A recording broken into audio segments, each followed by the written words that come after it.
જય માતાજી, સ્વાગત છે આજના બ્લોકમાં। તો આ ખેતરમાં અત્યારે ઘઉં પૂંખવાના છે। ટ્રેક્ટર આવી ગયું છે, ઘઉં પણ આવી ગયા છે। ઘઉંને ઢગલી કરી દીધી છે અને 1.5 વીઘામાં 3 મણ ઘઉં પૂંખવાના છે। 20 થી 60 કિલો ચાલે કે ના ચાલે કમેન્ટ કરજો। અને અત્યારે હાલ હવે પૂંખવાનું ચાલુ જ કરવાનું છે। એના પછી એક શેડ કરશે ટ્રેક્ટરથી અને બીજી વખત પતરું ભરી ઊભી પાડીઓ કરી દે એટલે તૈયાર થઈ જાય। પછી બપોરે 1 વાગે લાઇટ આવશે એટલે જો કમ્પ્લીટ થઈ ગયું છે તો બોર ચાલુ કરશું। લગભગ તો થઈ જ જાય તો બોર ચાલુ કરી દે।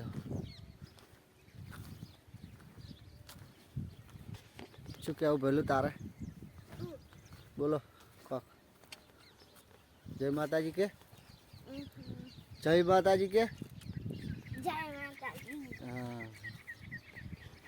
ચલો હવે ઘઉં પૂંછીને પછી મળીએ।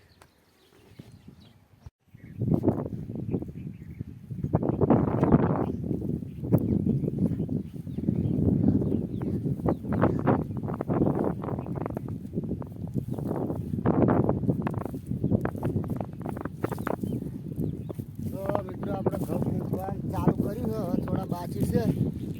ઘઉં પૂંછીને પછી મળીએ। આપણે ઘઉં પૂંછીને તો શેરડી નાખ્યું, શેરડીને તો પાડીઓ બધી દીધી।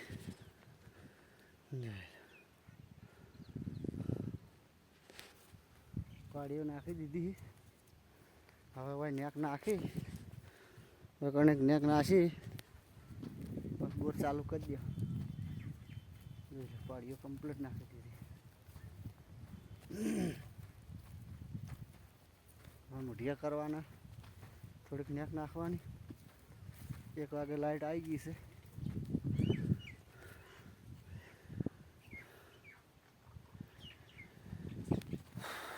હવે નેક નાખવાની છે। એક સાઈડ પાળી સડા, એક બાકી। તો નેક બેક નાખી બોર ચાલુ કરી પછી મળીએ। તો આજે 1 વાગે લાઇટ નથી આવી, 5-4:30 વાગ્યાથી લાઇટ આવી। આજે લાઇટ લેટ હતી। હવે 5:15 1 ભરણ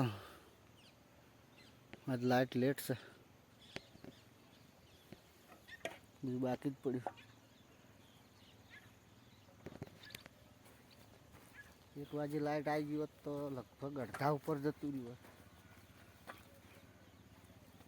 હવે કાપ આલશે તો થોડુંક પીશે ને કે કાલ પીશે। હવે